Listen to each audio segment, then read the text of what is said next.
आपका दिल से स्वागत है। ज़िंदगी क्या है, इस बात पे आपने कभी विचार किया है?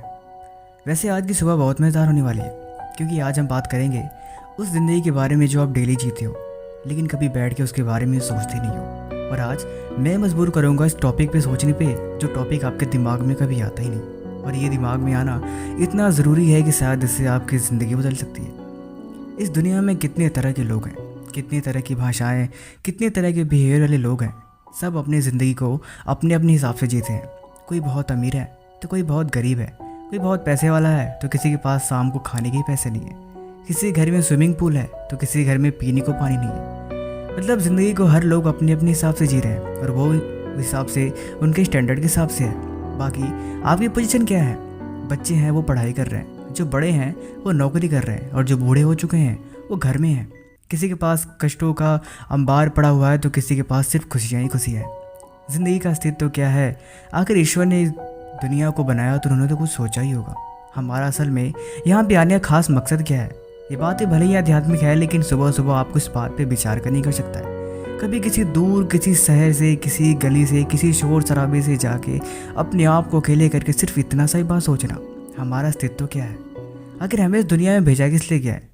मैं जानता हूँ शायद ये बातें बहुत अजीब लगे, लेकिन असल में ये बात हमें सोचने पे चाहिए, और हमें ये बात ज़रूर सोचनी चाहिए, क्योंकि ज़िंदगी में हर काम के पीछे एक मतलब होता है। जब आप बैठ के इसके बारे में गहराई से सोचोगे तो आपको पता लगा कि आपकी कोई वैल्यू ही नहीं है। आप इस दुनिया में एक छोटे से कण के समान हो, जिसका कोई अस्तित्व ही नहीं। ये ब्रह्मांड इतना बड़ा है जितना कि कोई गिनती नहीं, इतना बड़ा जितना कि आप कभी सोच भी नहीं सकते।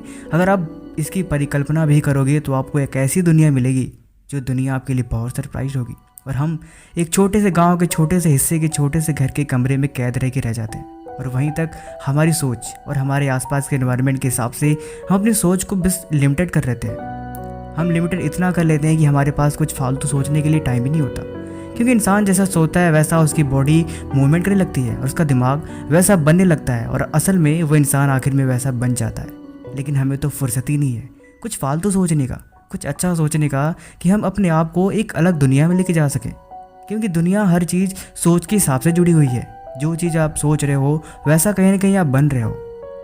क्यों, आपके बारे में इसका क्या राय है? हमें कमेंट में लिखना बिल्कुल भी ना भूलना, क्योंकि आज सुबह है, आपको ये बात इस पर गौर करने की आवश्यकता है। हर किसी की ज़िंदगी में ईश्वर ने तो सिर्फ इतना ही कह के गए कि दुनिया में जाओगे तो सिर्फ भला करना, लोगों के लिए ऐसा काम करना कि हर लोगों के दर्द की मरहम बनना, लोगों की भलाई करना, प्यासे को पानी पिलाना, भूखे को भोजन कराना। ईश्वर ने सिर्फ इतना ही कहा है कि भला करो, हमेशा तुम्हारा जन्म सफल होगा। लेकिन लोग ये बात भूल जाते हैं, भलाई का मतलब सिर्फ खाना खिलाना, किसी की सेवा करने तक ही नहीं है। अमीर लोग बिजनेस करके दुनिया को संभाल रहे हैं और इस दुनिया के सहयोग में अपना हाथ बटा रहे हैं। इसीलिए आपकी पोजीशन क्या है? आपको सिर्फ पढ़ने के लिए बोला गया है, और वो काम आपकी जिम्मेदारी है। अगर आप पढ़ाई नहीं करते तो हो सकता है कुछ और भी ऑप्शन है जो आपको ट्राई करनी चाहिए। हालांकि इसके बारे में हम आगे की वीडियो में कल चर्चा करेंगे। बाकी इस पर आप विचार जरूर करें कि आपका क्या पहचान है, आप किस मकसद से अपनी ज़िंदगी को जी रहे हो, पहला सवाल। और दूसरा, आपका जब मकसद मिल गया है तो आप आगे क्या करोगे? तीसरा सवाल, अगर सब कुछ होने के बाद भी सब ज़िंदगी में करते हैं तो सब अपनी जिम्मेदारी को निभा रहे हैं। कोई किसी को अच्छी बातें बता रहा है, कोई किसी को अच्छी बातें समझा रहा है, कोई किसी को बिगाड़ रहा है तो कोई किसी को समझा रहा है। मतलब कहीं ना कहीं दुनिया में अच्छाई भी है, बुराई भी है, लेकिन ये तो आप भी जानते हो। आप मुझे बस इन तीनों सवालों के जवाब को देना। बाकी आपका दिन शुभ हो। Best of luck.